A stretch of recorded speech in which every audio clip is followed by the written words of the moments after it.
Hello. My name is Barnaby Eaton-Jones, and I'm here to introduce not this slide, because this is my daily exercise in lockdown. No, I'm introducing I'm Sorry, I'll Read That Again, which some of you may know as a 1960s radio comedy, and that I put from the radio onto stage and toured it for quite a long time. Now, Slapstick Festival were very, very kind to allow us to be the finale of Sunday night at the Bristol Old Vic, and we had a very special surprise in that all three goodies who were in the original I'm Sorry, I'll Read That Again radio show, that's Tim Brooke-Taylor, Graham Garden and Bill Oddie, they all cameoed in this big theatre show, and they had done in the tour as well, which was rather lovely.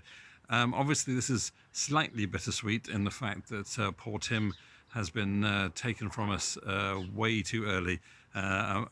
Just a genuinely lovely and kind and humble man who had no ego whatsoever. I was very, very lucky to work with Tim quite a lot over the last few years, and also to revive the goodies with the original three goodies for a special one-off episode for Audible, which was going to be a series this year in their 50th anniversary. So it's incredibly sad that that won't happen. But this was January, a couple of months before Tim passed. He was, as I've said before on other things, he was fizzing with energy and wit, and he sort of loved being part of a team, and certainly loved doing I'm Sorry, I'll Read That Again.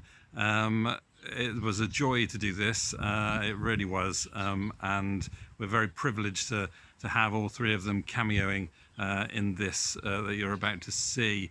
I hope you enjoy it. I'm sure you will. It's you can't not do. It's from a script from Graham Garden and Bill Oddie, with songs by Bill Oddie as well, and they are much, much better than all of us in it. But there you go. So thanks for Chris Daniels at Slapstick. Make sure that you comment, make sure that you subscribe to the YouTube channel Laughter in Lockdown, because they are putting out some amazing things, and I'm very thankful that the three goodies and Chris himself have allowed this to be broadcast. So from my garden to the stage of the Bristol Old Vic, this is I'm Sorry, I'll Read That Again.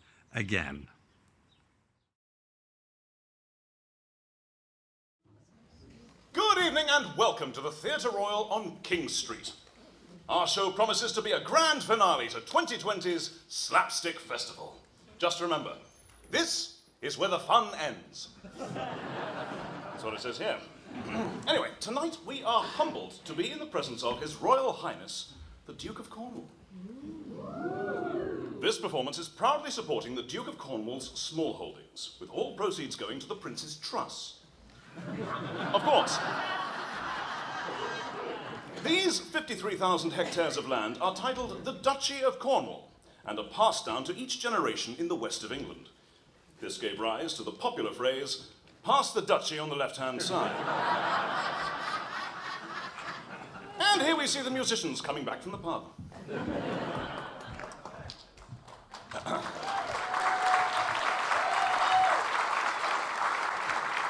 And soon they'll be ready to go.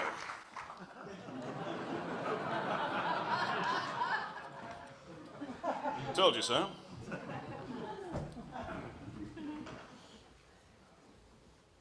And a breathless hush descends as the spotlight falls on the conductor. Ow. The musicians pick up their instruments. The audience cover their ears, and we hear this horrific sound.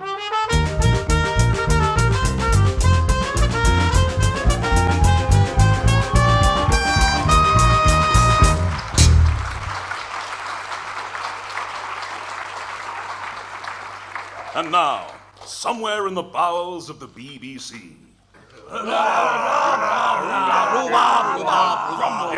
Gentlemen, we have a problem. The BBC is no longer funny. Well, not deliberately. Not like in the war. War? When I was in France, I lost 3 legs and a gramophone. I had my gramophone blown off. I had my hat blown off. I had everything blown off. Is that why you're a woman? But you tell that to these modern youngsters and they'll just laughing emoji in your Facebook. We must hatch a plan to return sound radio to the glories of its hilarious past. Where's that hot new controller of BBC radio comedy?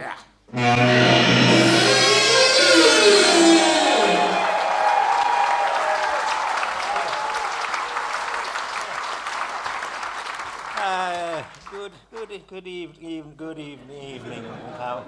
How do you do? How do you do?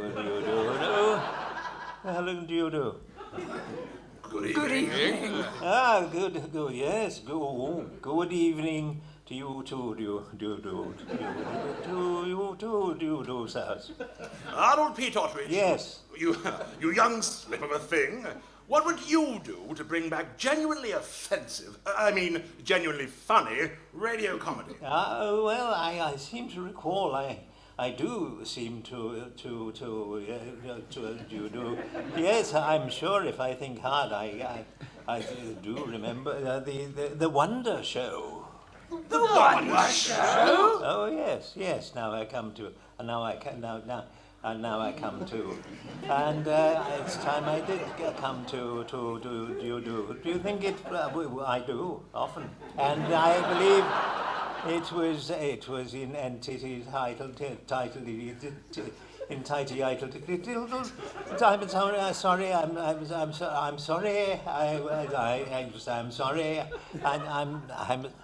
sorry.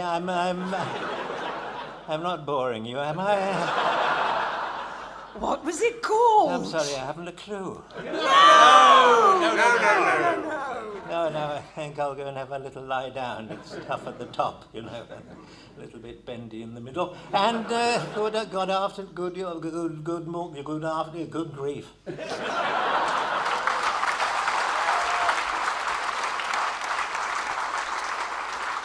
What we need is a gang of unknown upstarts to dig up a few old "I'm sorry, I'll read that again" scripts and cut out all the jokes that are rude, offensive, or in bad taste. Then stick all those jokes together to make a show.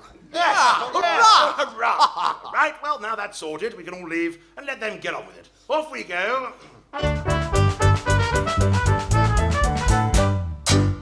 And on their way out, they've handed me this picture of a semi-aquatic marine mammal clapping. Ah, the seal of approval.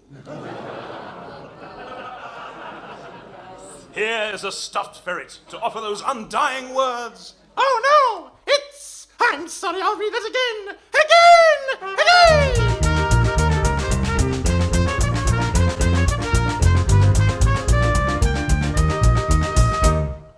Yes, welcome to "I'm sorry, I'll read that again." We invite you to join this fresh-voiced wonder team on one of their sallies forth, or Beethoven's Fifth, into an all-new era of sound radio. You are about to witness an historic event. How about that? The first time the band have got back from the pub for the start of the show. Ben, if we're going to take this show on, we need to hear some statements from top BBC officials. I never touched it. A likely story. We're celebrating the opening of a new local radio station. And tonight's local is the Hatchet Inn, Frogmore Street, where the cast have gathered to mark the first broadcast of Radio Prune Digital. And now, the Postmaster General will launch the new station in traditional manner by smashing a bottle of champagne on our announcer. Oh! Oh gosh, what a terrible thing to do! All that champagne. Wasted.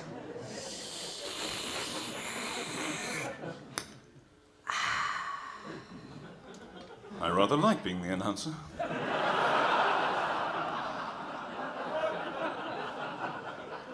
Put your clothes back on. No, I won't. Radio Prune is free radio without inhibitions or censorship, dedicating itself to the promotion of radicalism, liberalism, anti-racialism, and dirty jokes. In that case, yes, hooray, exactly. In that case, I think I'll take my clothes off too. Oh, no, leave them on. It's not funny unless you can see it.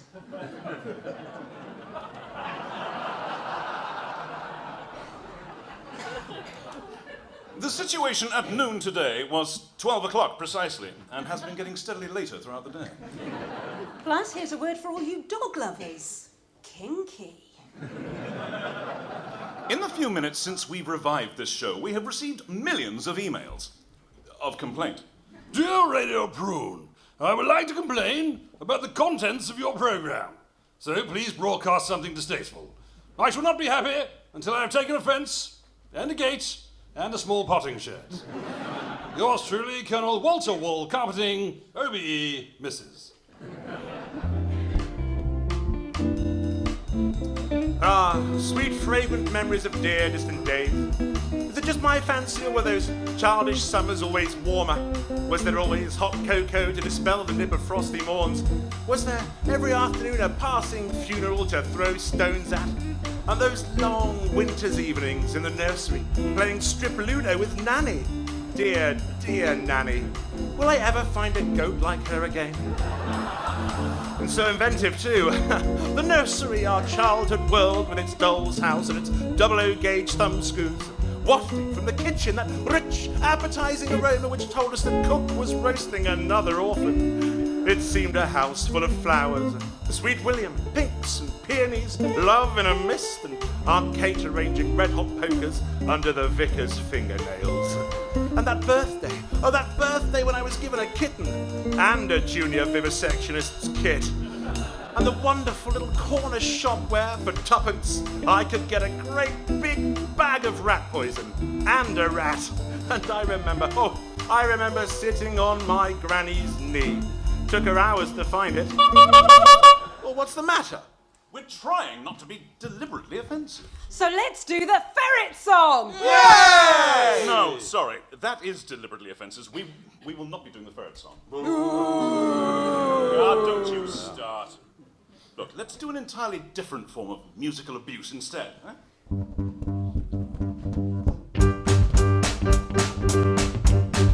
It's the Rock and Roll Rhythm and Blues Revival Show. Sounds for the over 70s. Oi! Oi, oi, oi, oi, oi! Can't you play more than one note? Of course we can.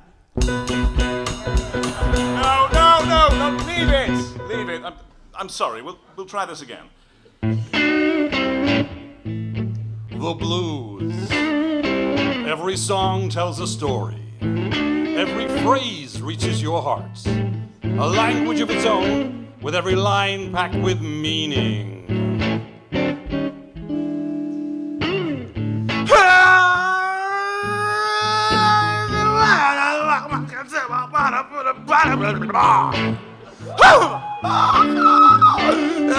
You know what I'm talking about. I said I got what's about what about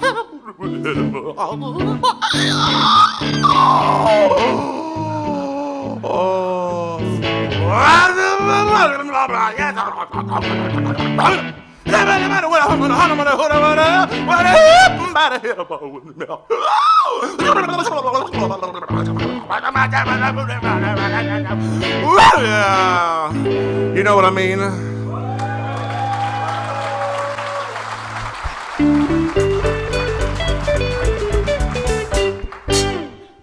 Now, for the children in our audience, here is a fairy story by Hans Christian, or other religions are available, Andersen.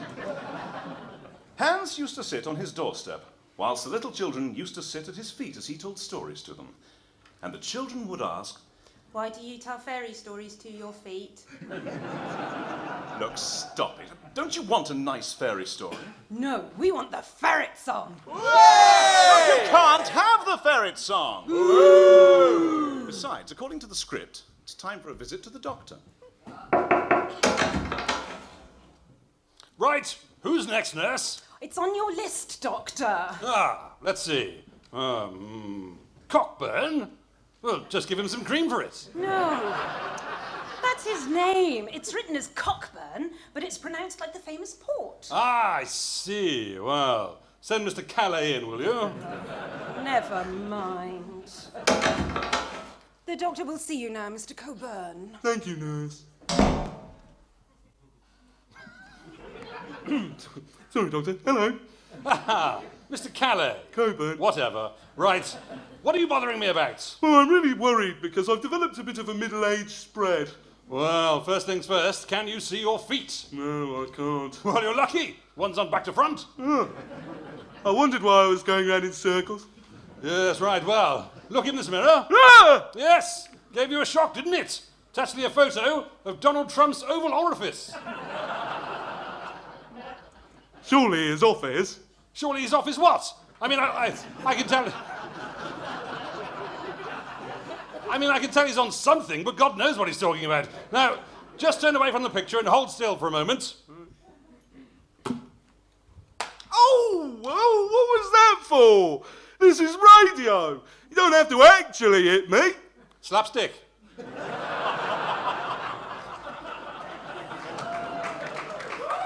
Don't clap that. It's a child's spade. Shut up, it's funny they laughed. Now, come on, then, get on the scales.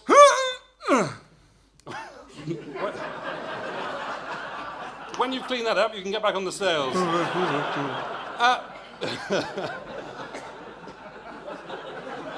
It's a squeaky weight machine, you know. Oh, why doesn't it tell me my weight then? Oh, hang on, give me the card it's printed.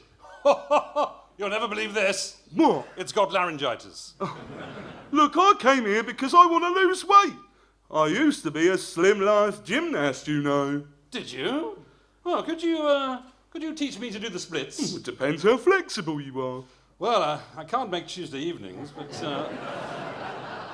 Look, never mind. How would you like to lose 10 pounds of unsightly fat immediately? Oh, I'd like that very much. Right, I'll cut your head off. No! Oh, pity. Now open that cupboard, would you? Certainly. Lost my place. Is there, hey, you! Didn't I like that bit? Nothing in it. No, good. Took you a while to look, though, didn't it? Thank God. It's a big cupboard. Of course, there was a dead body in there yesterday, but anyway. Right, well, take this bottle. You know what to do with it, don't you? Yes, sir, I do. Good. Here's the ship, and I want it finished by Tuesday afternoon. And if you find that too difficult, you can put the ship in the bottle. Thank you, Doctor.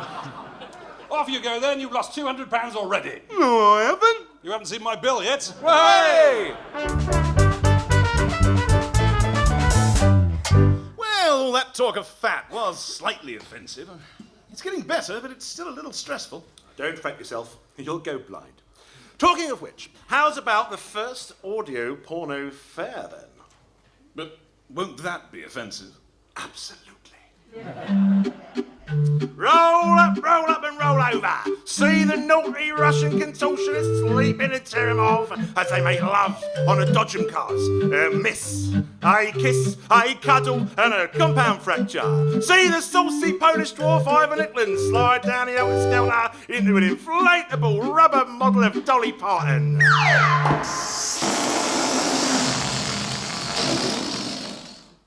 See the coconut shy. Oh, I'm all embarrassed. See the gay bunting. Are they allowed to do that in public?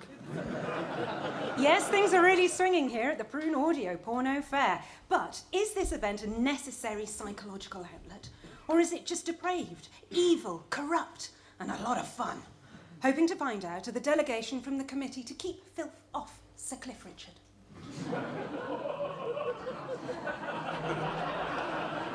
They're a busy bunch.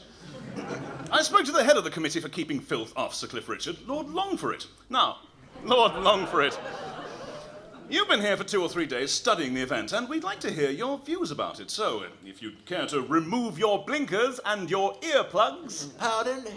Take them off! Oh, we've only just met. Oh, I'd rather not hear, because I may say something naughty. But do you find the fair, shall we say, arousing? Oh, I wish you would. Arousing? Again. Arousing. Eek. I'm afraid that was too much for the poor chap. Well, what exactly is available at the Audio Porno Fair? For a start, there is a wonderful selection of obscene records. For the first and only time, we are proud to feature extracts from the My Fair Lady Dirty Songbook. Audrey Hepburning. Sexy Rexy Harrison. Tighty Wilfred Whiteys. No, that doesn't work. Does for me. Now, We here at Radio Prune care deeply about causing offence, so we've removed anything from these shocking songs that sounds even slightly suggestive. Which means it now sounds absolutely filthy. Oh, no. Oh, yes. All I want is a somewhere far away from the cold night air, with one enormous, oh, wouldn't it be lovely? Lots of for me to eat, lots of causing lots of heat, warm face, warm hands, warm. Oh, wouldn't it be lovely?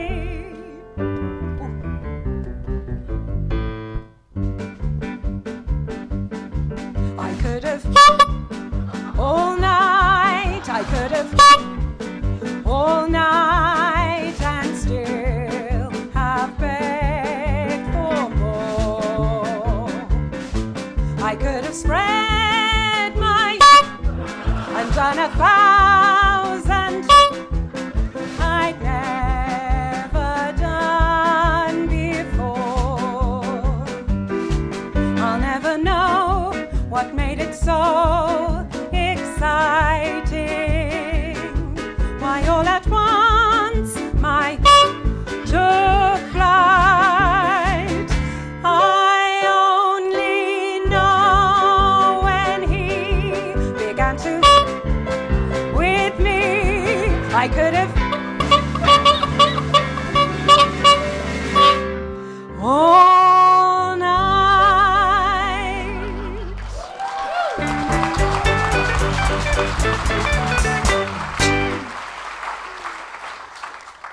You probably didn't realise that babies talk long before we think they do. For many years, Radio Prune tuned into the captivating conversation of 3 4-month-old babies, which was typical of many to be heard outside supermarkets up and down the country. And what is truly astonishing is that 50 years later, they are still only 4 months old.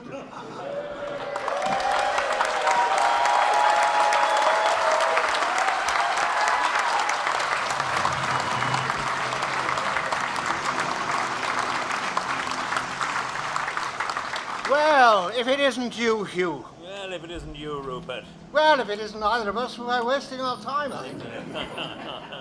Well, Hugh, you're looking in the pink today. Yes, Nanny forgot to dress me this morning. I say, is that your teething ring? No, I'm not that meddly. Cyril not arrived yet? No, I just saw him in his pram outside the grocer's. Ah, look, here he comes now with that ghastly mother of his. Oh, who's Mummy's little boy then? Oh, who's Mummy's special little boy? Are you Mummy's cheeky little boy, are you? Who's Mummy's little boy? Are you Mummy's boy? Well, if you really don't know, I must be adopted, mustn't I? Of course it's me, you stupid old bat. Now push off, go on. I'm going to have to go and buy you some more eggy peggies, my lovely jubbly. I'll be back soony woony. Oi, get us a packet of ciggy wiggies while you're at it. Morning, Cyril. Morning, Rupert. Have you had beef hot pot for breakfast? Huh? No. Well, you see, your nappy must have leaked. That's a horrible image. Morning, Cyril. Morning, Cyril. I like your new safety straps. Oh, you're joking. Come on. I feel like a ready Shetland pony with these on. I wouldn't mind if the pram went fast. Why don't you bite your way through them?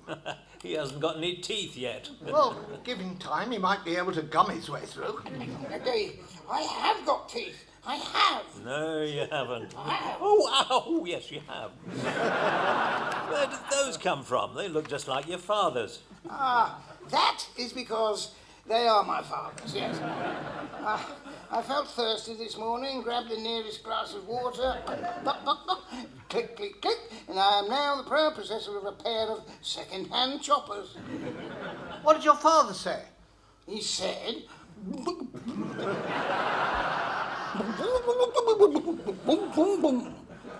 Silly old parents. I wouldn't mind if they didn't treat us like babies all the time. gave my mother a shock the other day, though. When she said, "Who's a good boy then?" I said, "Pretty Polly, pieces of 8 and perched on her finger." She thought I'd gone potty. What, all over her finger? Yeah, don't be disgusting. Well, I got so fed up being given milk, I started meowing. My parents got so worried, they had the cat put down. And then I started to snore like my grandfather. No, she's still with us. More's the pity. Oh, look out, Cyril. Here comes your old woman again. Who's that with her? Where? The tall, leggy blonde with the oversized milk containers. Oh, her again. She's apparently a family friend that I have to call Auntie Leslie. She stays over when Father's away on business. What did your father do again, Cyril? I don't actually know. No, I heard Mother say that he's a friend of Dorothy's. Oh. We're in the theatre, you should know that one by now. So, perhaps he works for Dorothy. Well, he clearly doesn't work for your mother. Auntie Leslie thinks he lives in the closet upstairs, and she's always saying he should come out. Hello, my little joggy diddums. You remember Auntie Leslie, don't you? She's coming to stay. No, don't cry, Cyril. Come here. Let her have a little cuddle with you. Looks like she's already cuddling 2 bald-headed babies inside her top. And they're desperate to get out. Off we go then, Cyril. Wave goodbye to your little friends. See you guys tomorrow morning, yes? Not me, I'm afraid. I'm off on holiday. Oh, where are you going? Well, apparently it's a little place tucked away from everywhere and everyone. Food and board provided free of charge. I'm being picked up in the morning. Has the place got a name? Yeah, Social Security.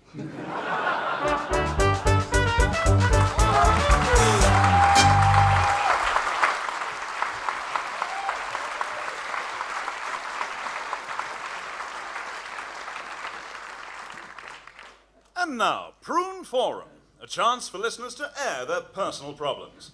Our first letter comes from an anonymous gentleman who writes, Dear Prune Forum, whilst travelling on an underground tube train only the other day, an interesting occurrence occurred, which might be of interest to your interested listeners. I was alone in the compartment with a ravishingly beautiful young girl. My interested glances were returned, and imagine my surprise when we got off at the same stop. Also, imagine my surprise when she immediately took off all of her clothes and insisted we make mad, passionate love right there on the platform. For 3 days. I've never seen her again, but imagine my surprise when the same thing happened next time I travelled by underground tube. I have mentioned these incidents to friends. And imagine my surprise when they told me exactly the same thing always happened to them on the underground. Well, imagine my surprise. Yours sincerely, name and address supplied, head of publicity, transport for London. Oh, what a giveaway.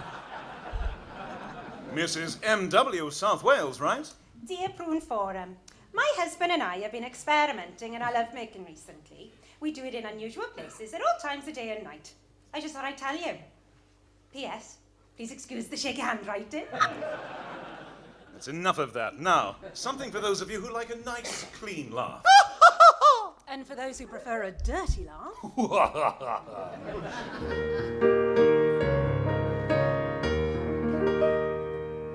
John, darling, do you know what day it is? Monday. Oh, you've forgotten. What? Good heavens, of course. It's Sunday. John! Don't you remember? It's our anniversary. Oh, so it is, yes. 4 years since we strangled the vicar. John! It's our wedding anniversary. You had forgotten, hadn't you? You don't even remember our wedding. Well, I was very drunk. How could I forget? After 3 minutes, you rushed out of the church yelling you were being chased by an enormous black and white centipede. I'd never seen a choir before. And you might have learned your lines. How can anyone forget I do? Well, the vicar prompted me. Yes, and it was 3 weeks before I could get a divorce from him.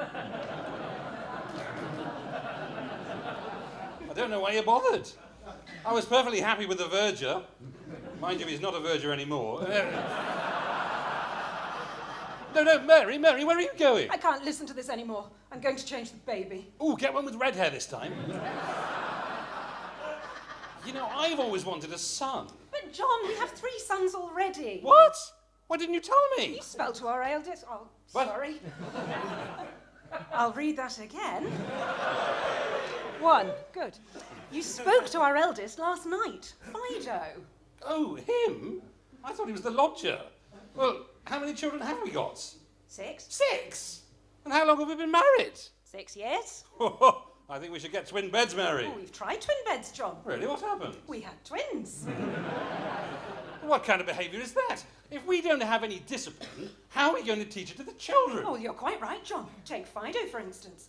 I think he ought to start calling you sir, or father, or even daddy. Yes, anything but Gladys. Gladys? Yes, what do you want? John. Is there something you haven't told me? Yes, there is, Mary. It's the one about the 3 nuns, the goat and the Vaseline. No, John. Can't you see what I'm trying to tell you? I'm expecting a little visitor. Not the new vicar. Yes. Well, I'll go get the strangling machine. Happy anniversary, darling.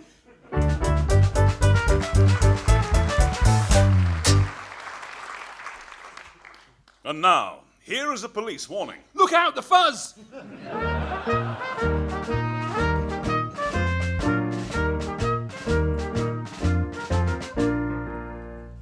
And now for a trip to the country for our next report. Country people have very strange habits. They dance round maypoles, they Morris dance, they folk dance, they spit. So I put on my plastic Mac and, taking my BBC recorder and my BBC voice with me, went down to Nether Wapping to interview 2 of the very last folk dancers. I asked them about their quaint country tradition, and when they'd finished trying to shove me in a burning wicker man, I asked about their dancing instead. Well, Reuben and I have been doing folk dancing for as long as I can remember. And how long's that? Fortnight. My memory's not what it was 3 weeks ago. The one in the green with the bells and the antlers on his head is my brother Reuben. Reuben, come here and say a few words to the gentleman. Few words to the gentleman. Yeah, you should see him stuffing his gibbon. This is an old West Country ritual. Stuff your gibbon for him, Reuben. Oh, nah, you see, shy of strangers. Well, what makes him more relaxed? £50 note. Sorry, I haven't any cash. You'll take a check. Well, the BBC will send him one. Oh, R. Hear that roar. I went slightly pirate there, Reuben. Sorry about that. Stay on target. You've been paid for the BBC for stuffing your gibbon on air. Get the gang together. Here, gang, get together. So, what is all this about? I'm slightly concerned. Well, sir, this is the Tillingbourne Folk and Madrigal Society, who will be giving us an English traditional dance, which we hope you'll all join in with. You will, won't you? Yeah. Well, it's not pantomime, is it? No. Called Stuffing the Gibbon. Oh, dear God. Stuff your gibbon! Butter your aardvarks! Varnish your voles! Swing your gerbils! Roller skate over your busher babies! Look out for the RSPCA! Now, take you your gibbons in your left hand, and in your right hand take 10 ounces of polythene gibbon stuffing, and away we go! Take that gibbon by the hand, listen to the rhythm of the band, slap him up and down upon the floor. Tickle his feet and hear him giggle, and unzip him down the middle, give that gibbon what he's hollering for. Here we go! Oh, stuff that gibbon, oh, stuff that gibbon, oh, stuff that gibbon now! Hey, noddy no! Oh, stuff that gibbon, oh, stuff that gibbon, oh, stuff that gibbon now! Fa la la la! Promenade the gibbon round the hall, bounce him up and down like a rubber ball, drop him on the floor and trample on his toes. Swinging by the tail from the chandelier, happy with a hamster in his ear, all he needs is a ferret of his nose. Oh, stop that gibbon, whoa, stop that gibbon, whoa, stop that gibbon now. Whack for Italy, oh, stop that gibbon, oh, stop that gibbon, oh, stop that gibbon now. Stop it, stop it. Now, I want to see all the ladies out there wearing gibbons in their hair. That's right, take you that there gibbon and tie it into a big bow. Beautiful. Now, Gibbons, it's your turn. I knows how you love to sing. Gibbon half a chance. Here we go. Let it all drop out.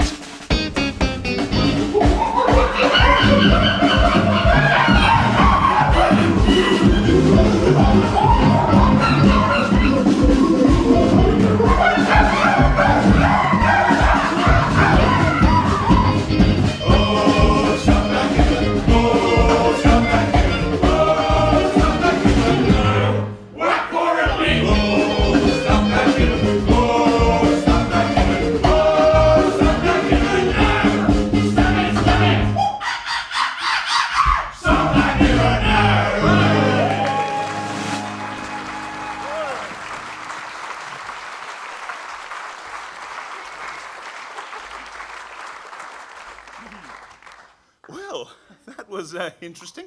Yeah, very interesting. Reuben is almost completely naturally stupid, sir. Aren't you, Reuben? Yes, I am. I'm a village postman all winter, and village idiot all summer. All right, he's one of the best idiots around the southwest, sir. He's even had offers to idiots in that there London. Ooh, and did he? No, sir. Gave the job to that scarecrow-head posh boy just because he's getting Brexit done. Allegedly. May I now rut the stag? What's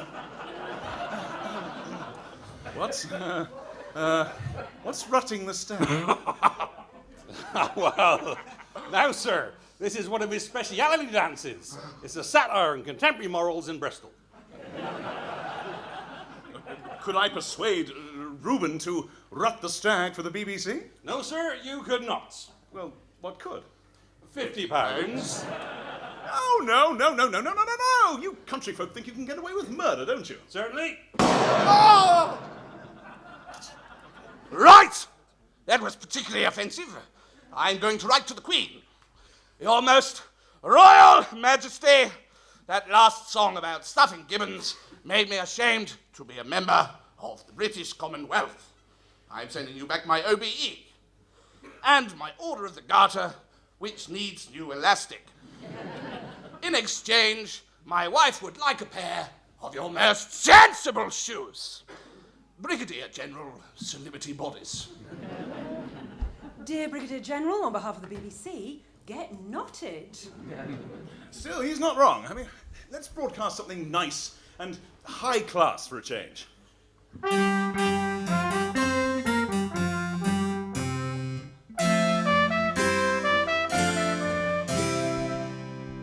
Favourite stories from Shakespeare.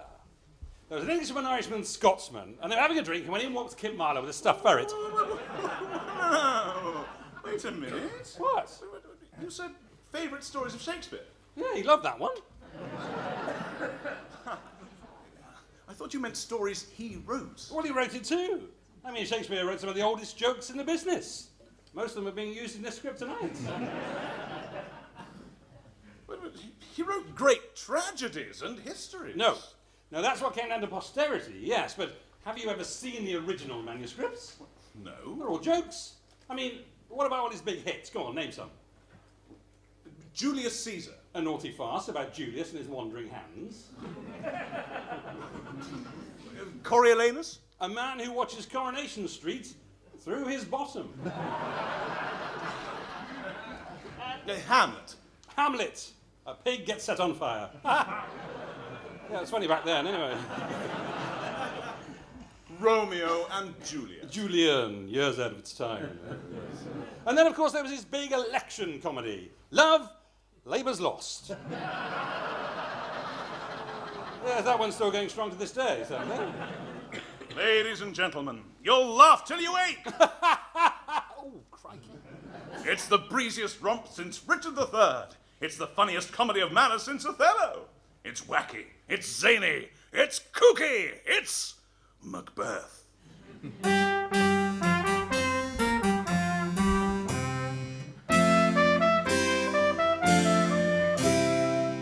My name is Giuseppe Alfalfa Faith Cloverton wearing mainspring Fipsa Pimsa.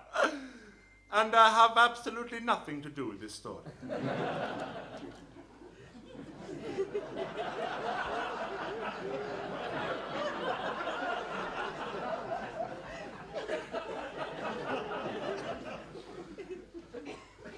Scene 1. Oh, I've seen one too. The blasted heath. It is a foul night.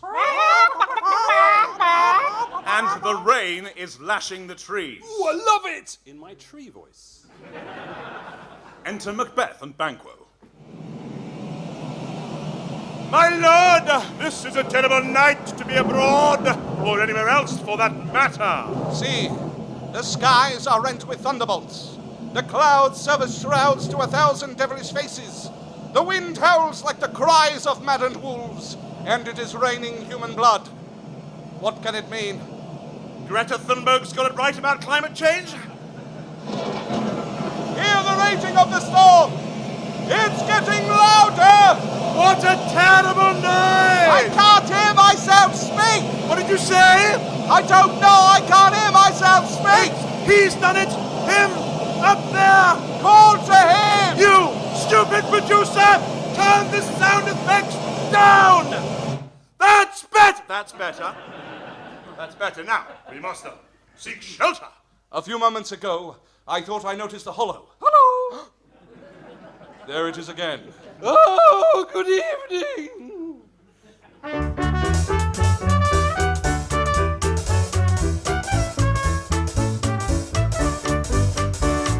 It's the infamous Lady Constance de Coverlet. Tim Brooke-Taylor's enormous, amorphous blob of a pantomime dame with a wobble like a horny flock of chickens and a striking vocal similarity to Dame Edith Evans. Does Tim need to be introduced, Barnaby? No, sorry, Ben. Tim will be Lady Constance in Act 2. Does it take that long to get into the dress? No, we just want to make sure the audience come back after the interval. Do a different voice then. I could do that, but I like doing Lady Constance. I know. Look, as a challenge, why don't you give us your best out-of-work rabbi from Cairo, born of Lithuanian parents, brought up in Germany, learnt English from an Irishman, educated in Boston, Massachusetts, and known to his friends as Nanook of the North. Nice. Oh, I'll just stick with Lady Constance for now, I think. I am Hecate, Queen of the Witches, or Witch of the Queens, if you prefer. Oh, thank you, my weird sisters. Now sing. Double, double, toil and trouble, fire, burn, and cauldron bubble. Like a gerbil in the sky. What am I doing? Macbeth! Macbeth! You know my name. No, it was just an inspired guess. You evil creatures. Yes! We can! I hear that you can foretell the future. Now, wait a minute. That's very good. It's true! We can! Then tell the future for me. Hail, Macbeth! Hail, hail, hail. Not the weather. Give me a prediction. Macbeth, thou shalt be Thane of Clam. And thou shalt be Thane of Cawdor. Thane? Thane? What the hell's a thane? Oh, don't you know? Nope. All sounds the thane to me. Oh. You deserve that, Macbeth. And that's not all. Thou shalt be king hereafter. King! And you, Banquo. Yes? You will not be king. Yet you will be royal. Oh, I'm going to be the queen. I shall sit on your right hand, Macbeth. Oh, can I sit on the left one? Oh! No, Banquo can't be queen. I've seen him in the shower. He doesn't match up when he stands next to me. 12 inches isn't small. It's your height, you fool. Oh, 12! Yes, 12 inches, you say. He'll make a perfect ruler.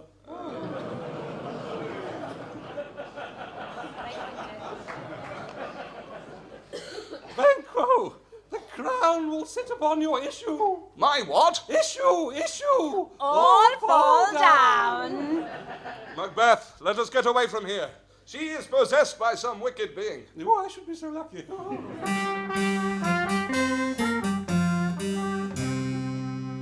Scene 2. Yeah, I've seen 3. A room in Macbeth's castle. Macbeth is telling Lady Macbeth about the strange prophecies of the Weird Sisters. And that I should be king hereafter. I'm terribly sorry, I didn't hear the first bit. Yes, I know, the band played right across my line. So, Macbeth should be king and I queen. My lad, we must make sure these weird sisters spoke the truth. You cannot be king whilst Duncan still lives. By good fortune, he is a guest within our walls this very night. He will soon be retiring. I have an evil trick to play. Do you not think there should be a surprise awaiting him in his chamber? Ah, yes.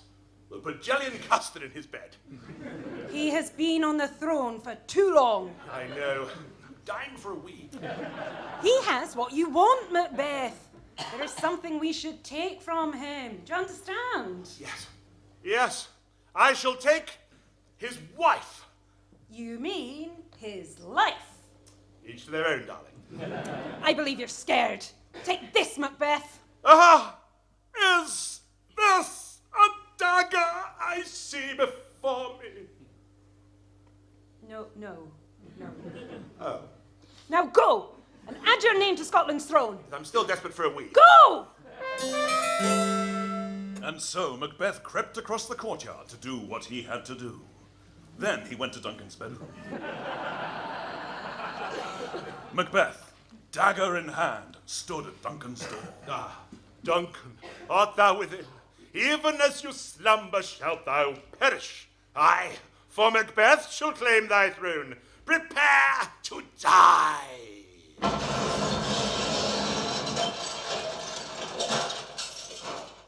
Lady Macbeth was right. It wasn't a dagger. Anyway, 'tis done. Now, a plan so that no one will suspect that it was me. First, a note on the body. It wasn't me. Signed Macbeth. No!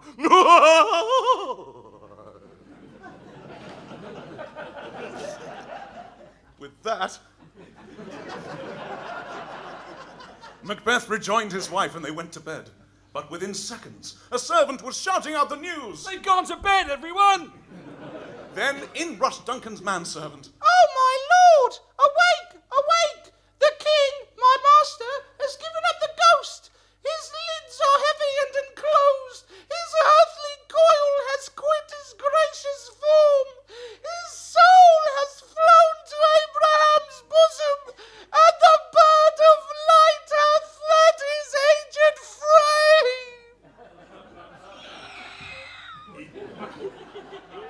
You mean he's dead? Oh, I don't know. I'll go and take a look.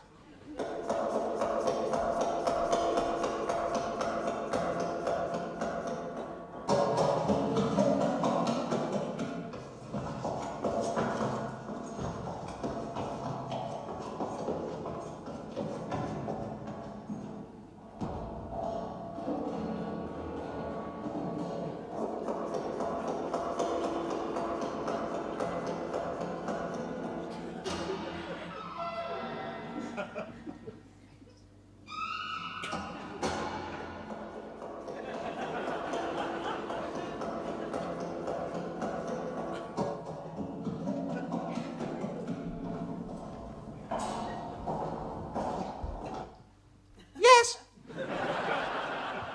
At this, Lady Macbeth began wailing. There she blows! Macbeth panicked as they brought in the corpse. What's all this then now? The police were quick to act. Oh, that this too solid flesh would melt. However, Macbeth was not suspected. And when it was suggested that he should become king, the people clamoured for it with one voice. His own.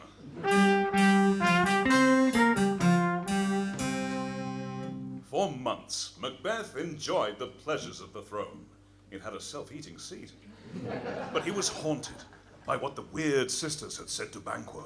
The crown shall sit upon your issue. My what? Issue. All down. It worried him. I still don't find it funny. We must put an end to Banquo and his son, Fleance. Macbeth, I have hired 2 murderers. That'll be them now.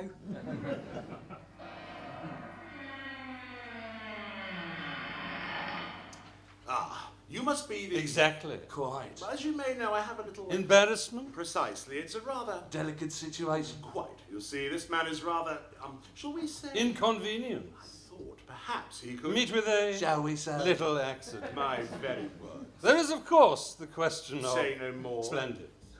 I'm sure we'll come to some... arrangement. Good. So you're... Exactly. And he will... Quite. And it'll be... Naturally. Well, I think we... Understand each other? Good. What is it we've got to do? No idea.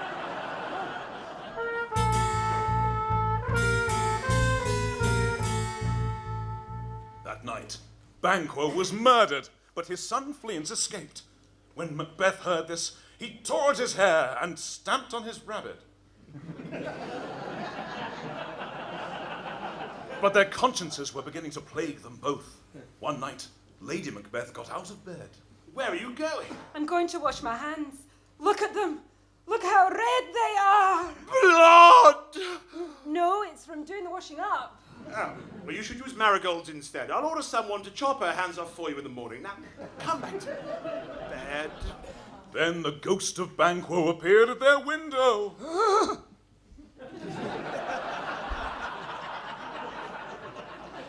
And an evil creature climbed on their bed. Yoo-hoo!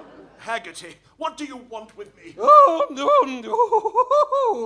Well, now you're here, I may as well make use of you. No, I didn't expect cooperation. Can you foresee everything? Yes, usually, but you surprised me just then. I might know the answers to some questions. Shall I ever lose the crown? Will Fleance overcome me in battle? Macbeth, you shall be king until Barnum Wood shall come to Dunsinane.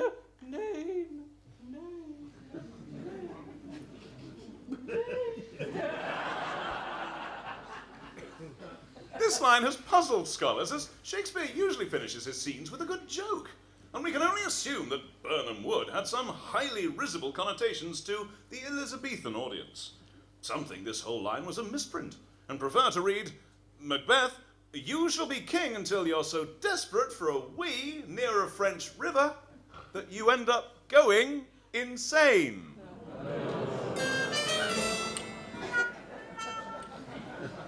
Scene 8. No, just boasting.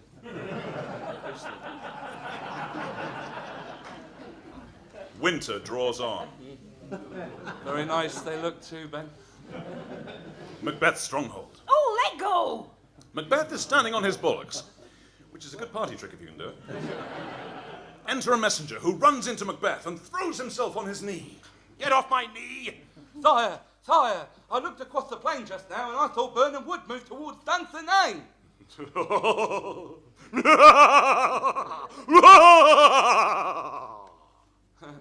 I don't understand. What's so funny about Burnham Wood?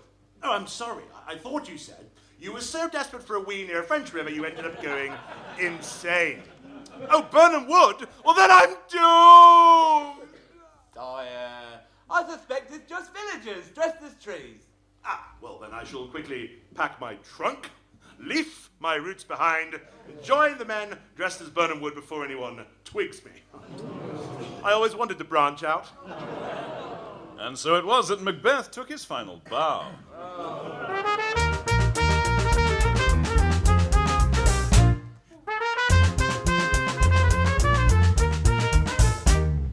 And now it befalls me to say, in accordance with tradition, that whenever the following piece of music is played, the audience rise and leave the room. But join us, though, after the interval, where once again you will hear a stuffed ferret intone... Oh, no! I'm sorry, I'll read that again! My name is Angus Prune, and I always listen to I'm sorry, I'll read that again. You don't! My name is Angus Prune, and I never miss I'm sorry, I'll read that again. Get away! I sit in my bath and I have a good old cause it's a Tuesday after me. What's your name? My name is Angus Prune, and I never miss ISIRTA. I'm sorry, I'll read that again.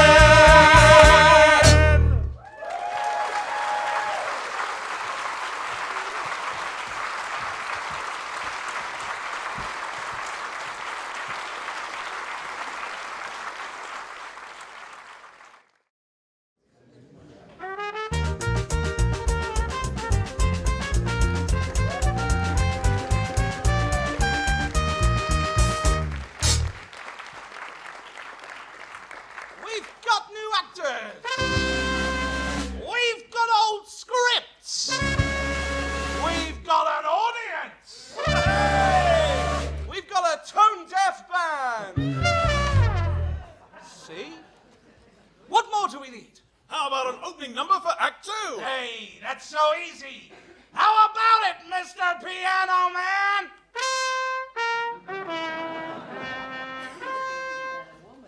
We're gonna please the people. Yeah! We're gonna make them roar. Yeah! Because we're gonna give them what they're waiting for. What's that?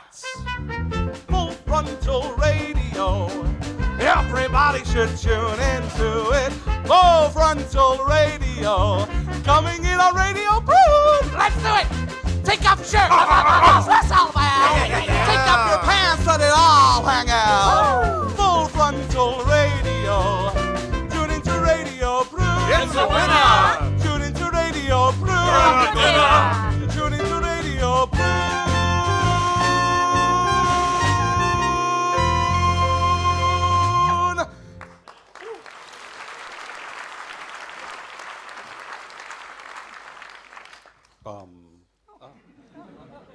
And we interrupt our program already to say that if there is a couple from Tahiti on a camping holiday in central Birmingham, we should be very surprised.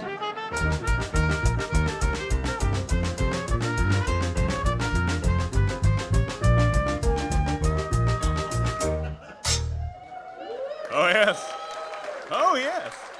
And now we take you back to a secret recording we made in the Bristol Old Vic Theatre Bar during tonight's interval, which we will reenact for you now. That was funny, wasn't it, Dylan? Yes, I haven't laughed so much in a long time. I think that was the funniest thing I've ever seen. Yes. That baby sketch with the goodies. Oh, yes. Oh, it does you good to have a really proper laugh, doesn't it? Let me get you a drink. What do you want? Oh, gin and tonic, please. Gin it is then. Right, back in a tick. All right. Oh, Paul. Oh, hello. I fancy seeing you. I haven't seen you in years. Chris, this is Nick Talbot. Nick, this is the festival director, Chris. Oh, hello. Isn't this a marvellous show? It's terribly funny. Oh, you like it, do you? Yes. Yes, I think it's really pretty funny. Funny? Yes, in parts. Bits of it. I found quite funny. Didn't you? Well, yes, I suppose bits of it are quite amusing. I mean, I don't think it's that good. No. No, but there were moments when... Like the Macbeth scene with the exploding dagger. Oh, marvellous. Oh, very funny. An exploding dagger. Wildly overdone. Overdone, yes. But really... Quite funny. Yes, exactly, yes. My very words. Overdone, but quite funny. Except for the end. Oh, except for the end. Yes, with that joke about the French River. Oh, yes, that joke, which was a little more, well, I'd say it was a little more, shall we say? Yeah. What? Well, I was just saying, it was there was a little more, as compared to the rest of it, it was a bit more... Surrealist? Yes, surrealist, yes. Oh, no, I wouldn't agree with that. No, not surrealist. No? Right. Well, perhaps I'm expressing myself very badly. Dylan, I want you to meet Paul and his man friend. Chris. Yes, Chris, Daniels. Yes, of course. No, there's no reason you should have known that, or his surname, before we didn't tell you. No, of course you didn't. No. You haven't told us your friend's name. Oh, Dylan. It's my friend Dylan. Brother Dylan. Oh, sorry, brother-in-law. His name's Dylan. Hello. Hello. How do you do, Dylan? We were just discussing the play. Oh, marvellous, isn't it? We were just agreeing it was quite funny in parts. I mean, bits of it. Bits of it? No, you said it was the funniest show you'd ever seen. Did he? No, I meant the bit with the exploding dagger sound effects. I mean, overdone, of course. Overdone? Yes, overdone, yes. Over the top? Over the top, definitely. Over the top? I mean, what does that mean exactly? Well, it means it was sort of overdone. Yes. Yes, it was funny, but over the top. Top, yes, over the top. It was over the top, but quite funny. You were laughing throughout the whole thing. Oh, quite a lot. In bits. Which other bits did you like? What? Well, the Macbeth dagger bits. Yes, we know that. That's been agreed. Come on, you practically fell off your seat at the goodies being 4-month-old babies. Did he? Did he laugh at that? No! I didn't laugh at that. That wasn't funny. Oh, I thought it was. As did I. Yes, well, it was humorous. I mean, humorous as opposed to being funny. I mean, one smiled. Well, I laughed out loud. Oh, that bit with the goodies. Yes, I did laugh at that bit. Oh, yeah, he did laugh. Yes, I did laugh. It was very, very funny. But it wasn't that funny. No, it wasn't. No. It was more humorous and more surrealist than the big top, rather than wildly over the top. It was. There goes the telephone. Must be for me. Bye. That's the interval bell. Oh, he's gone. Dylan, tell me, does your friend go to the theatre often? Often? Well, he's the theatre critic for the Bristol Post. Chris Daniels!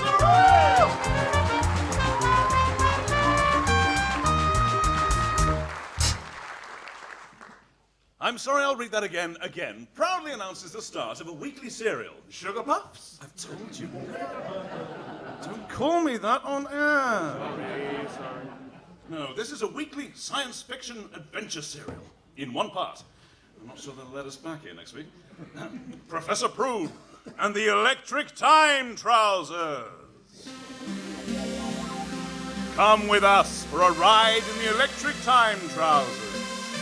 See the weird secrets of time and space revealed. Discover the unexplored reaches of the human mind. It's fantastic. It's amazing. It's a roller coaster ride through a mind-expanding cosmos.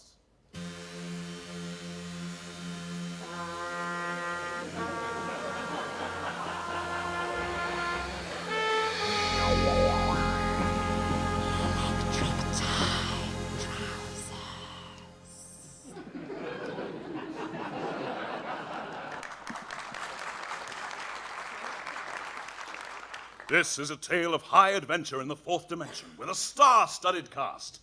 Let's meet the mysterious Professor Prune. 15 long years I've been locked in that laboratory. Yes, away from the world, working night and day, all alone. Yes, locked in there for 15 years. 15 years? What have you been doing? Trying to get out. Hidden by electric time trousers, you can travel through time and space. Yes, you can journey to the ends of civilization, to the very furthest reaches of the universe itself, calling it Mars, Venus, Jupiter, and Oldham. Oldham, you say? Well, you can if you wish, but anyway. Oh, here comes my faithful assistant, Percy Plimsoll. What? Oh, I say, Prof, Your trouble is that the bold flange ratio's disengaging with grommet views in your sprocket pad. Well, I mean, it might be a grub well, Nicky, the way that the sagging folks modulating. Did it? No? Well, I just altered the plumb spot spindling setting and it should work. See? Oh, amazing, Percy. I've never heard a bicycle do that before. It's not a bicycle, it's a duck. Ah. I wonder why it was such hard work peddling it uphill. And here's Trixie, the professor's niece. Oh, corks, oh, lummy, oh, blimey. I mean, my sainted aunt. Oh, gosh, oh, crikey, and all that sort of rot. Gumdrops and string. Oh, I'm going to be sick. Well, there's the cast of characters, and now, on with the show! Hey, wait a minute. But what about me? What?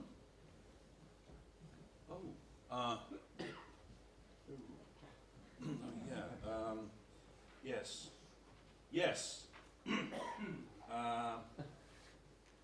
And presenting with the most challenging part in this adventure serial, Spot, their faithful dog.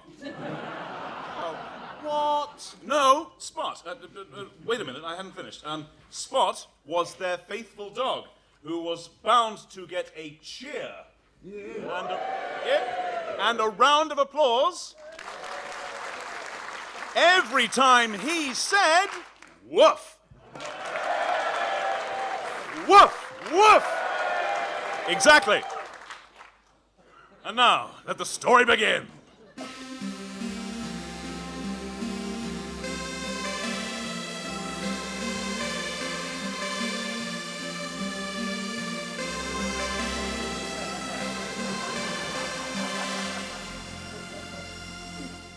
I say, corks, Uncle Professor Prune, crikey. I knew I shouldn't have got you that keyboard for Christmas, Trixie. Yes, Trixie. Can I see round your laboratory, please? Oh, golly, oh, crikey, yes. Oh, Lord, can I please cool? Oh, gosh, crumbs, pizza, and chips. Woof! Shut up, Spot. Shut up, Spot. See here, Trixie. It's the door to my lab. It's got a special lock on it. Now look, I'll just say the password into here.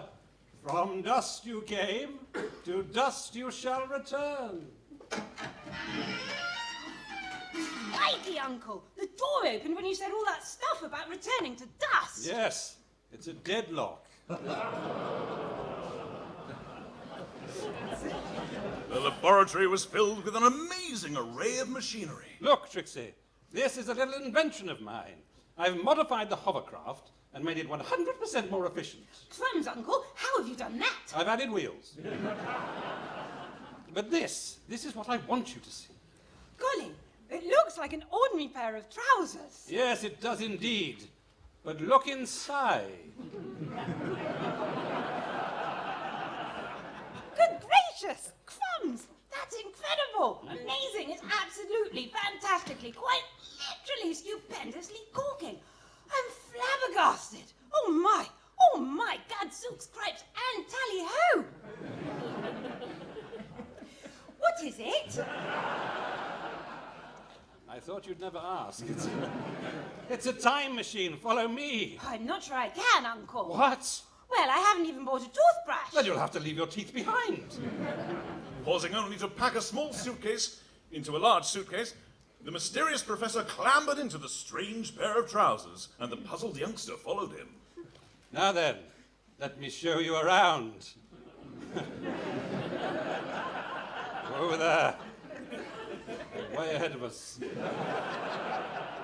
Here are the living quarters in the hip pocket. And then in this pocket we have the control room. I think they're making up their own jokes. Then down here, wait. Down here is the library. Crikey, where? Right down there, at the very end of the left trouser leg. Ooh, that's the turn up for the books.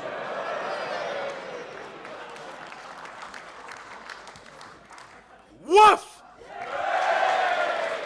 Shut up, Shut up, Spot. Now then, Percy, my faithful assistant. Yeah? What is it, Prof? At last, I'm ready to set off on this amazing discovery through time. Are we all ready? Woof, woof! Oh. Shut up, Spot. Now press that red knob, Trixie. Oh, here, watch it, love. Sorry, Percy. Never mind. Let me do it. Oh, and we're off. Oh. The time trousers hurtled and spun through time. But a malfunctioning leg crease resulted in them crashing feet first into the sea.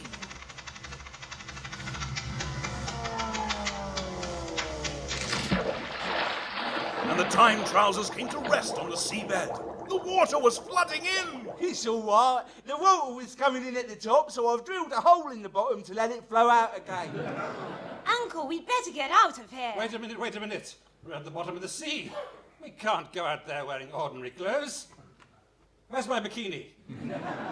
Quickly, they scrambled into their underwater equipment. Let's go, everybody. Come on, out we go. Gosh, I wonder how deep we are, Uncle. Well, tie this tape measure to Spot. You can swim to the surface and tell us what it's like up there. Off you go, Spot. Oh, wait a minute. Spot doesn't look at all well. No. It's okay, he's just ginger. No. Oh, hang on. Did you? Oh, I'm getting the sympathy vote now. No. Did you put on his diving helmet, Percy? Yeah, and I connected the oxygen pipe to his mouth. Oxygen pipe? That's his tail. He's gasping for breath so hard, he's inflating himself. He's floating away. Whoa! And Spot's tail was no more. And they all bowed their heads in silence. Trixie caught sight of something on the periscope and turned to the Wait a minute. Sorry. Wait a minute.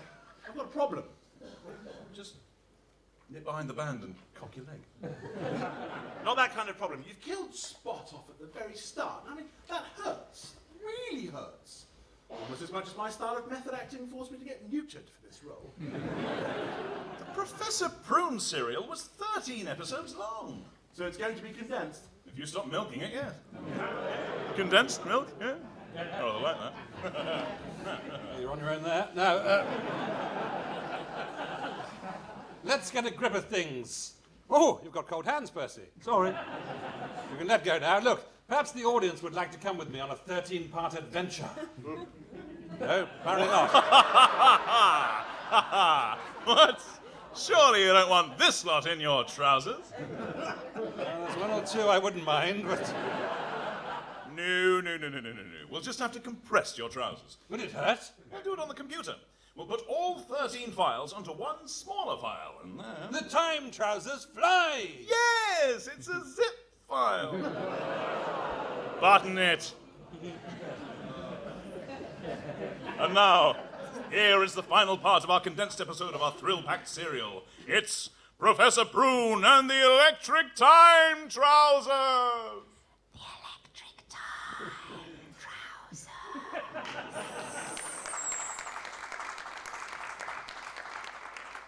You do that really well. Thank you. Let me tell you what happened in the rest of the episodes we cut out. Whilst I do, I'll sit on this settee. Ah, it's the story so far. Professor Prune and his entourage have travelled all over time and space in the Professor's incredible trousers. Everywhere he went, the electric time trousers caused a sensation. Quite a pleasant sensation. It depends which way around you wear them. In this final part, the trousers have been stolen by Fetish, their evil interplanetary nemesis. The Professor and his chums find the trousers in a strange, trouser-worshipping temple far from civilization. And now, we find out what finally happens in the quest for... Time trouser.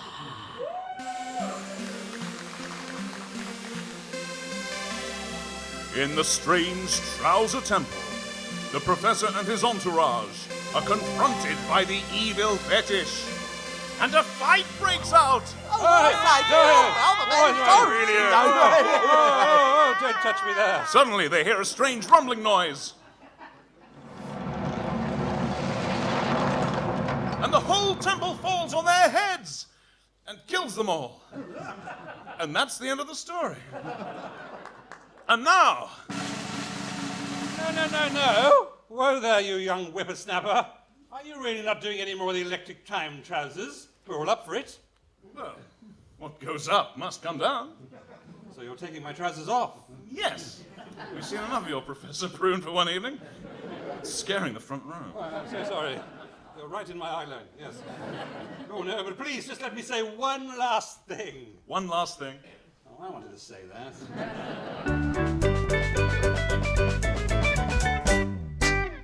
And now, time for a song. Oh, you mean at last it's I've got a ferret sticking up my... No, I told you, we're not doing that. Well, please, I just want to hear a lovely song about unnecessary cruelty to animals. You have to hold it against me. Well, it keeps it warm, I suppose. Once and for all, we cannot perform the ferret song tonight. Why not?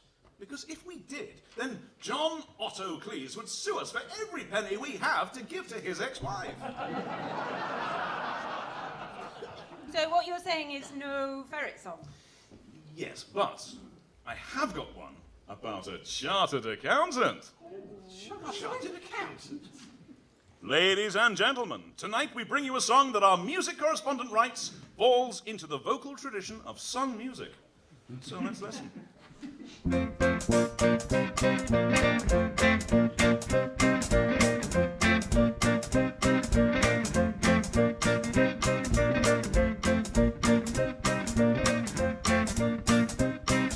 See him each morning, a briefcase in his hand.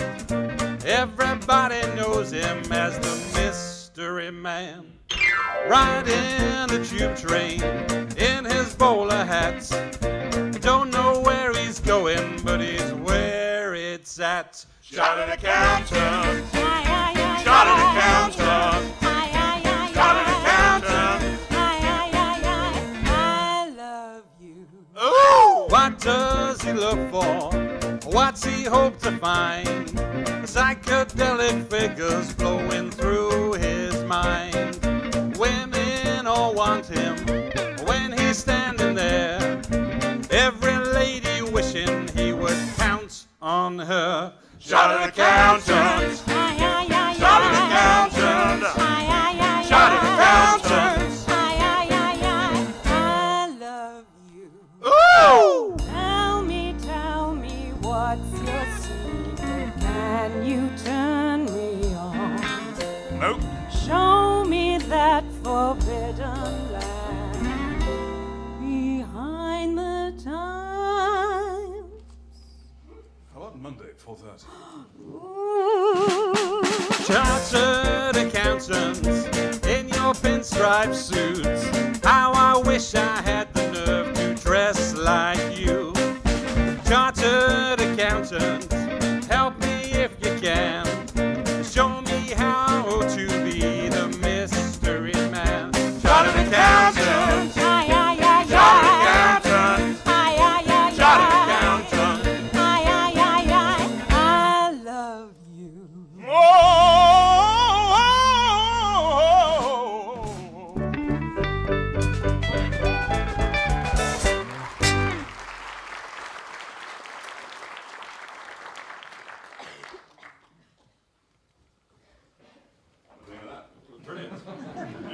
Next sketch, please. Yoga for time. beginners. Beg your pardon. Gardening time. Yoga for beginners. Cooking corner. You can't do them all at once. Yes, we can. All right then. On your head be it. Off you go.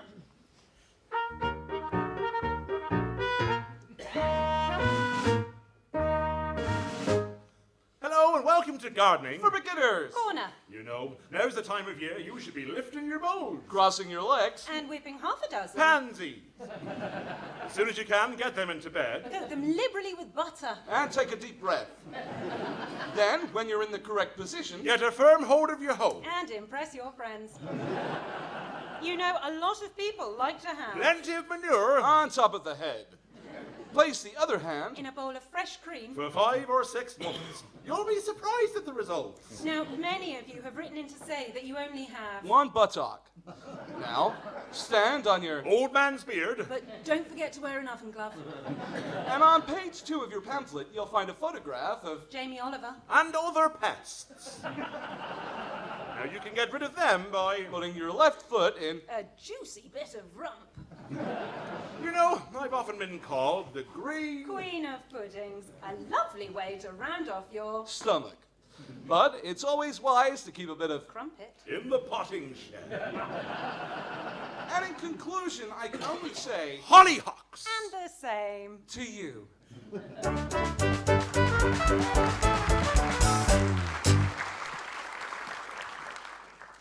It's time to end our show with the Prune Playhouse. Tonight's play is by Octavius Nostril, a retired gorilla fluffer from Ohio. It's a radio adaptation of that rollicking, boisterous historical novel, Moll Flounders, Diary of a Woman of Fortune.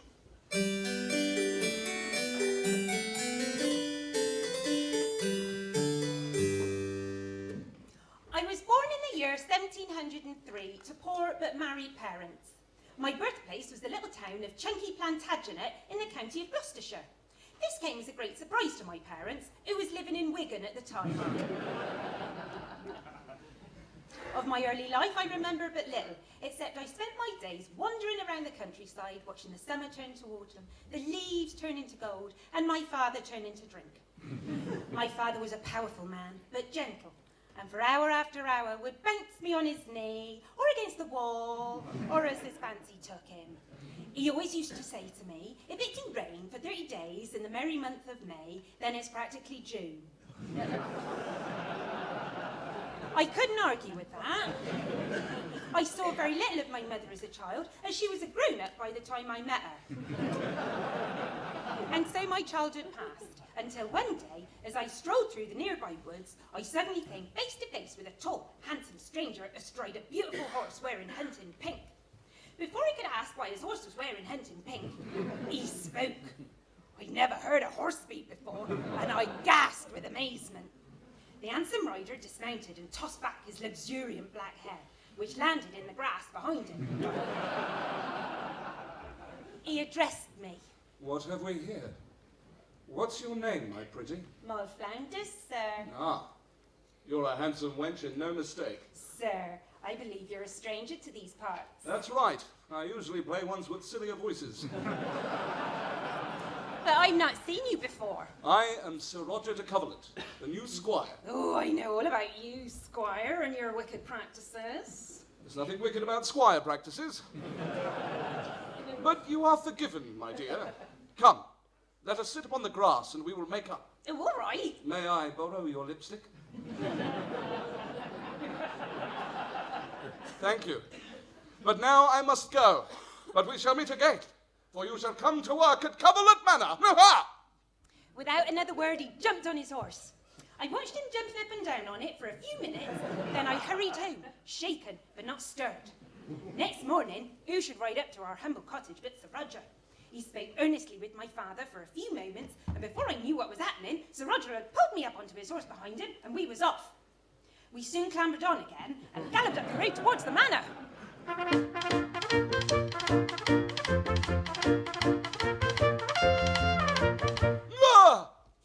Here we are, my pretty Coverlet Manor. You shall work here as a chambermaid from now on. Ah, here is Grimbling, the butler.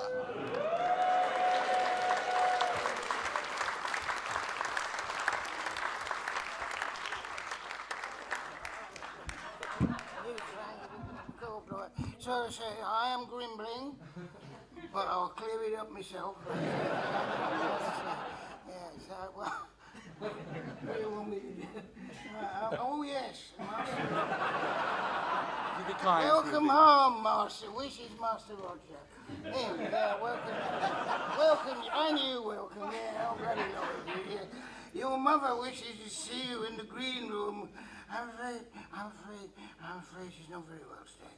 He's been seeing spots before her eyes. Dear me. Has she seen the doctor? No, sir, just spots. That's a very old joke. I'm a very old butler, sir. Come along, Mole. Let's go and see Mother. We entered a large green room, and sitting at the fireplace was, finally, Lady Constance. Way forward, de Coverlet.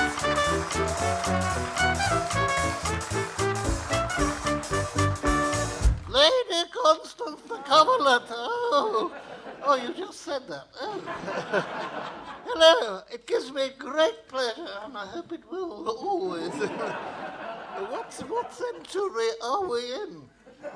My dear lady, how lovely to see you again.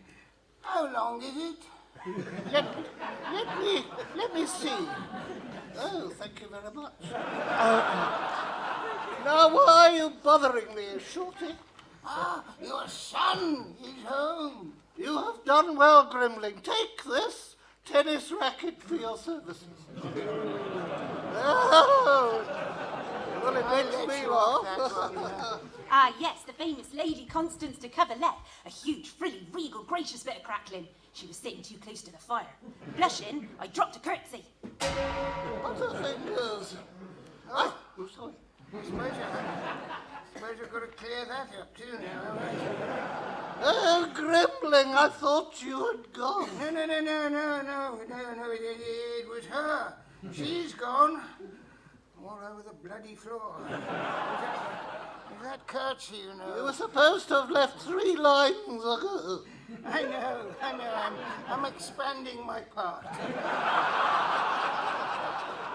You can get arrested for that in polite society.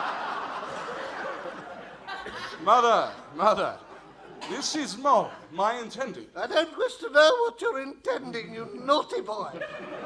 Well, come here, child, where I can see you. You have a pretty face, my dear, and a fine figure to boot. Oh. Roger, come here. I do not approve of this young lady. She comes from rude, peasant stock. Should make very good soup. If I turned my back on her, there's no knowing what she might pinch. I'm spoiled for choice, frankly. You can trust her mother and her father. Very well, but don't getting involved with her. Now it is time for my tea and muffins. Ask Grimling to bring the tea and tell Muffins I'm waiting for him.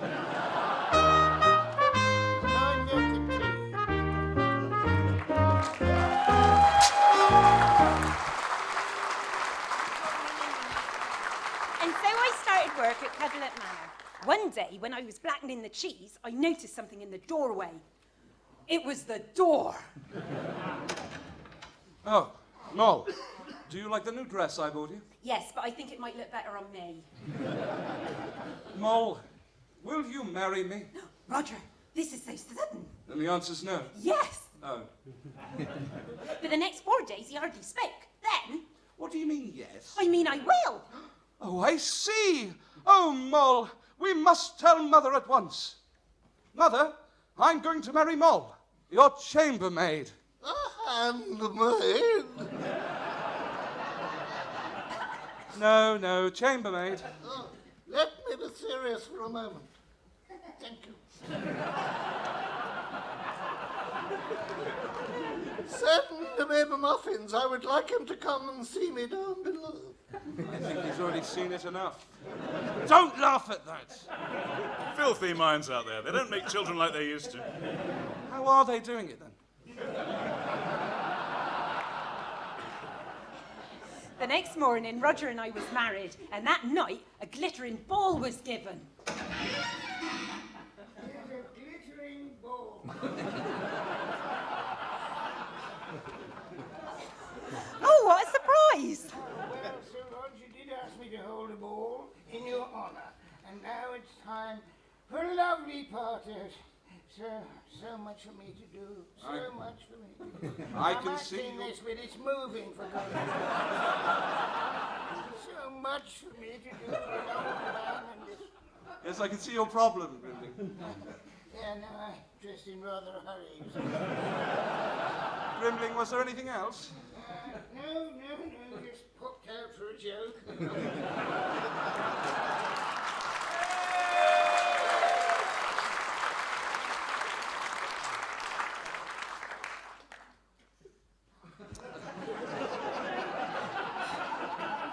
As I entered the ballroom that night, all eyes turned in my direction. Gathering up my skirts, which had fallen off in all the excitement, I walked serenely into the room. Ah, there you are, Mole. What's been holding you up? A safety pin. At the Coverlet ball, the footman announced any of the guests who had funny enough names. Ladies and gentlemen, pray silence for the late arrivals at the Coverlet Manor Ball. General Lee speaking, his son, Frank Lee speaking, and his daughter, Norma Lee speaking. Here are some easy ones to start with. The Count of Amir-Offen and Duke Amir-Offen, who've been here before. Walking through the doors in a funny way, it's Mr. and Mrs. Royds and their daughter, Emma. Avert your eyes, please, for the well-known naturists, Mr. and Mrs. Gleebitz, and their son, Dan Gleebitz. And suspend your critical faculties for the following. Lord and Lady A.G. String and their son, Aaron A.G. String. Mr. and Mrs. Acius Border and their son, Herb Acius Border. Mr. and Mrs. Biggins-Lately, who are rightly proud of their very large-chested daughter, Zena Biggins-Lately. I'm afraid you can't miss them. Ah, the Count and Countess Vesu, yeah. And their daughter, Sheila Vesu, yeah. And... No. Okay, that's enough. It was several names ago. Sir Roger spoke to the assembled guests. I can't tell you how delighted I am to see you all, because I'm too drunk. But if any of you are having half as good a time as I am, I'm having twice as good a time as you. So drink up. And if that's too difficult, drink down. Cheers! Cheers! It was time for Mole to be introduced to some of the society guests. Come, Mole. Apparently it is time you were introduced to some of the society guests. Good evening, Coverlet. Who is this captivating wench? Ah, that's the former Prime Minister, David Cameron, who got us into this Brexit mess in the first place. He's the one to thank for laying on this beautiful banquet. Oh, suckling pig? He might have done. And what about the other captivating wench? Ah, well, this is Mole Flounders. Mole, this is Count Hugo Toujours la Politesse. Count Hugo, my wife. Oh, I had no idea you was already married, my lord. Madame, I have been looking forward to this evening. Count Hugo is French. Oh, I know that. Yes, but the audience might not have noticed. But listen, the band is striking up. Will you join me on the floor? Well, I don't want to get my dress dirty. I mean, would you care to dance? Oh, I would be delighted. You will not be able to handle my long paso doble. And you, sir, will be shocked when I show you my fandango. Mole, let me grab your castanets. Oh, perhaps you should try something a bit more modern. Oh, I will teach you to do some twerking.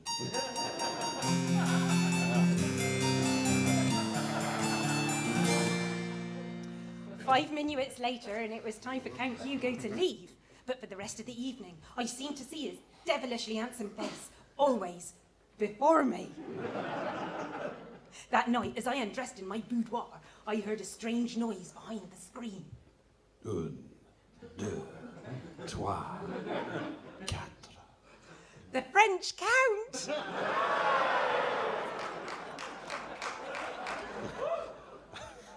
Yes. I do not think it deserved a clap, but, you know, it is I. It is I, Hugo. Come away with me, more. What are you saying? Oh, my little cabbage, my little mushroom. Let me take you away from here. But what about my husband? I'd rather take you. Oh, more! Kiss me, mon chéri. Oh, my fine. No, wait a minute. I haven't finished.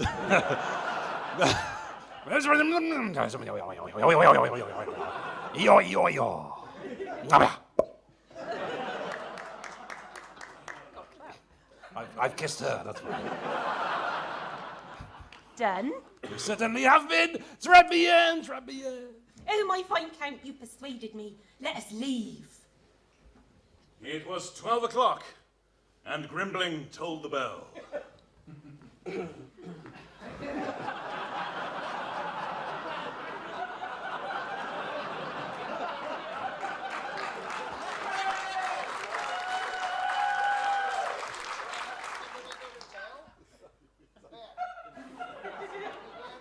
It's 12 o'clock. 12 o'clock, that's my line.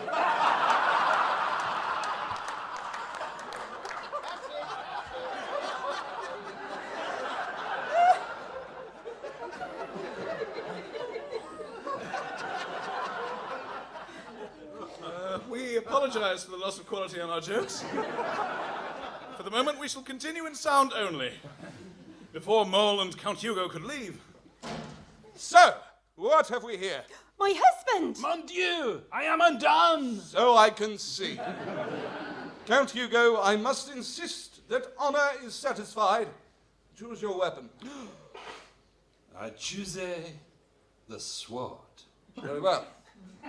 I choose the pistol. Oh. Murd. Till dawn tomorrow night, then. Good morning. Oh, my dear Hugo, what will you do? Mon chéri, I am an aristocrat and a Frenchman. Then you'll fight him? No, I'll run away. I shall smuggle myself into France. But what about the French customs? Well, you must learn them from somebody else, my little one. Farewell. Call me a handsome cab. You're a handsome... What's here? That's so old. I'm getting out of here. Adieu. Adieu. And so, without further ado, he's gone. I never saw my French lover again.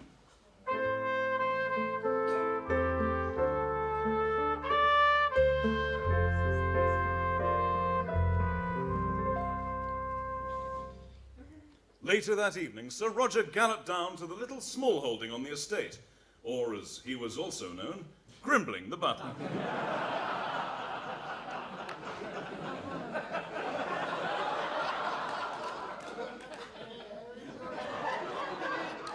Psst. Psst, psst. Grimbling. That's right, yes, good. No. What are you doing? None of your business. It's late. I'm in bed. Can I come in? All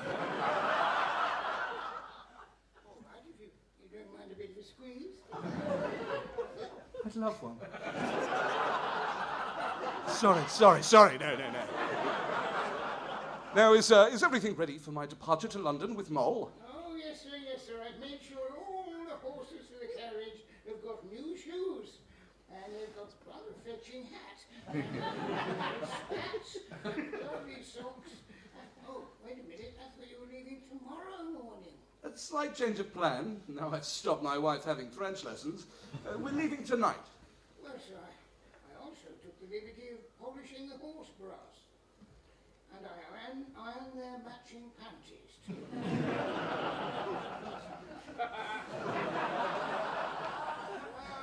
And here are your riding boots. Wait a minute. What are these, eh? The heels are coming off, the laces have gone, there's holes in the soles. You call these riding boots? You try walking in them.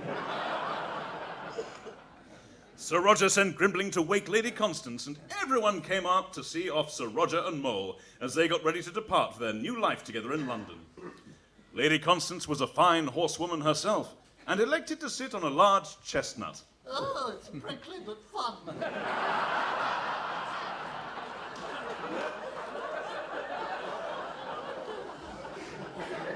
Grimbling was supposed to lead the way on the old grey mare, but he'd already left with a young blonde mayoress instead. The coachman picked up the reins, and as Sir Roger opened the door for Mole, the most excitable horse champed on his bit. Oh, not that bit. So my husband and I set off for London, where we was to live. Suddenly, as the carriage passed over a narrow bridge... Stand and deliver. Who the hell are you? I am none other than Dick Turpentine, notorious highwayman, and this is my famous horse, Black Beauty. I thought Black Beauty was a book. You're right. No wonder she's so slow. That's a terrible joke. It's a terrible book. Yes, it was none other than the dashing highwayman, Dick Turpentine. Whenever his name was mentioned, men whispered of danger and excitement. Danger, excitement, danger, excitement. Hands up, the lot of you. This pistol I'm holding is a gun. So, step out of the coach and throw down your valuables. But we'll catch cold. That's not what I... Oh, I don't know, no.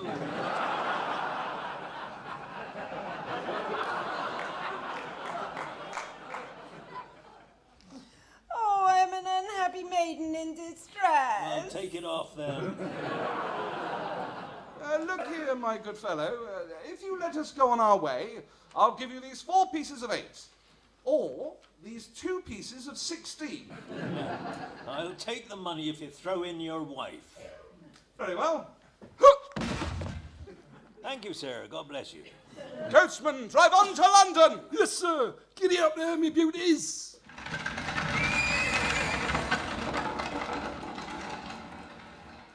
You might have waited for me. Well, I must be on my way. Well, what about me? You'll have to walk, seeing as you haven't got a horse to ride. What about my wife? Yeah, you wouldn't get far on her. Anyway, she's coming with me. Up you come, gal. Moll, you're not leaving me? Yes, Roger. When I first met you, I thought you was well bred. Now I find you're just half-baked. That joke was sent in by Sylvia Jones of 14 Fairbairn Avenue, Worcester. Goodbye, Roger. Come back! Come back! Moll! Dick Turpentine! You can cut that out for a start.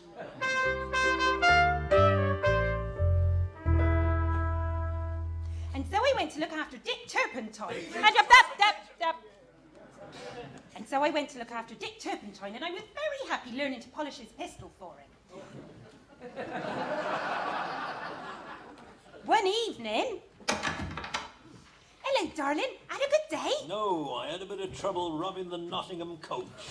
What sort of trouble? Well, you remember how you spent last night darning the holes in my black mask?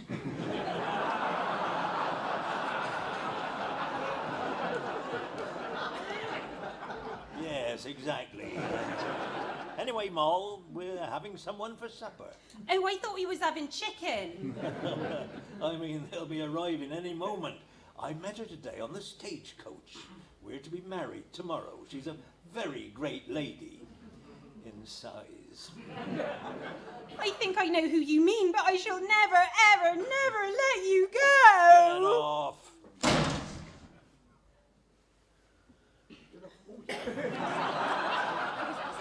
Get off again. Young woman, put down my suspect black box fiancé. Get into me. Quick, Dick, you'll have to run for it. No, she doesn't have to do anything for it. Now, hang on. Thank you, I am. Would you like to sit down, Lady Constance? Where? Anywhere, or in your case, everywhere. Cheeky. But Lady Constance, how are you here? It's not possible. Perhaps not, but it makes very neat ending. Come here, you big bad boy. Oh, I really mean that too. Of course, all good stories have morals, but this one has very few.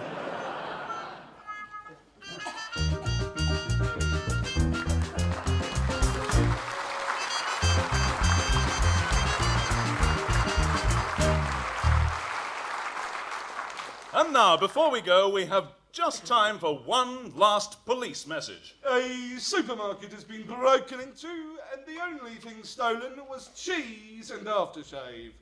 Please be on the lookout for a sexy mouse. Yes, you have just been listening to I'm Sorry, I'll Read That Again. A selection of sketches and songs by Graham Garden and Bill Oddie. It features special guest stars Tim Brooke-Taylor, Graham Garden, and Bill Oddie, as well as the voices of Hannah Boydell, David Clark, Barnaby Eaton-Jones, William K.B. Brown, and me, Ben Perkins. The music was supplied by Andrew Farrington, Andy Rushton, Kath Thomas, and Paul Wood. The sound effects by Kim Jones.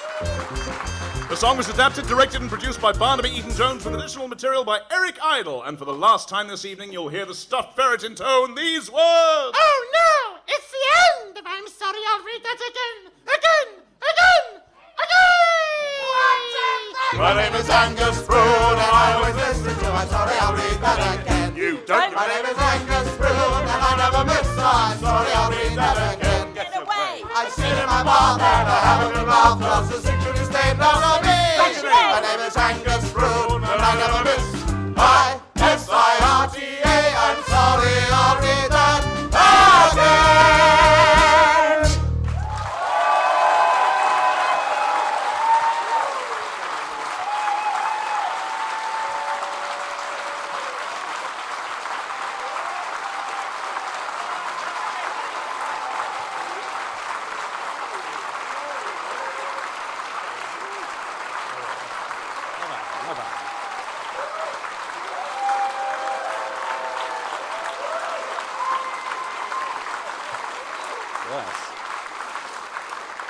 I see most of my family are in. Thank you very much. I'm going to introduce Chris Daniels again to wrap up. Chris Daniels. He's probably gone, to be fair.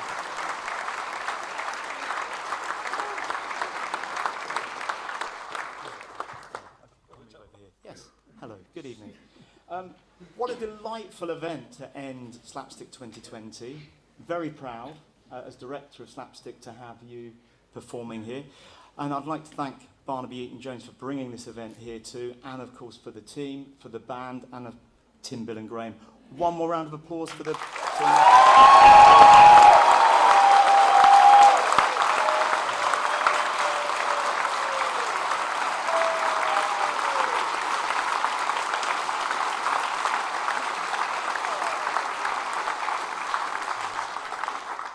So it's possible for you, this may be the one event. Can people shout out if they've just come to this one event tonight and nothing else in Slapstick? Yeah.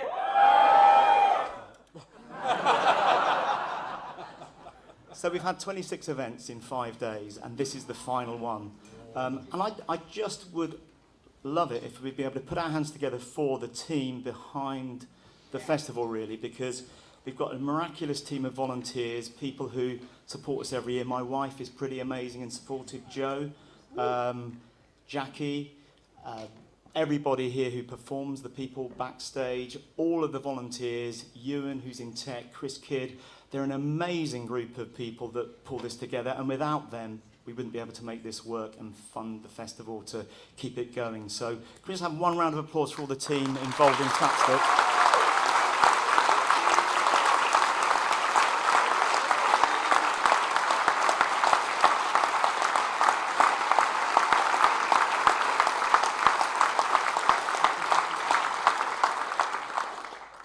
I'm going to try this.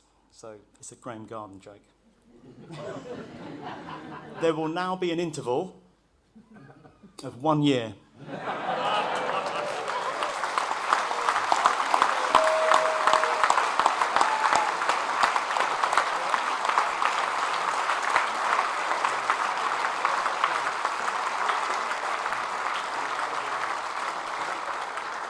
We'll just finish with a rousing rendition of Stuff That Gibbon, which we expect you to join in with this time.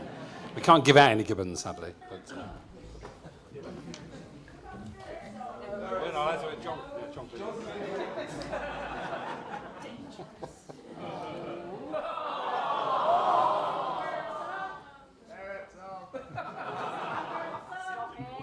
Gosh, This is going to be really improvised. Good luck. Scripts normally, so this will be fun. Stuff your gibbon! Bar your aardvark! Varnish your balls! Roller skate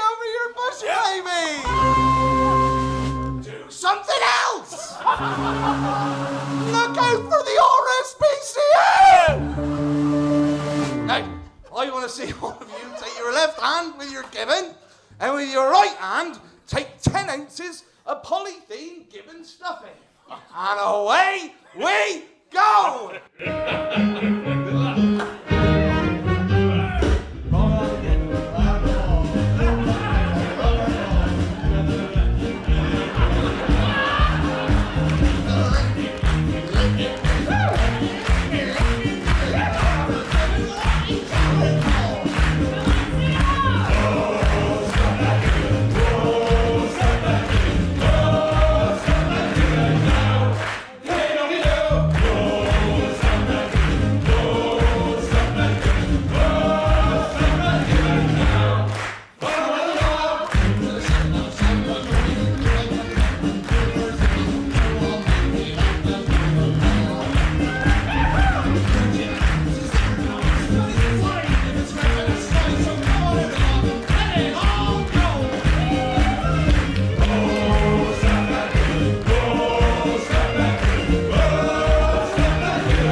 And I mean this very sincerely, I am ashamed at having written that song.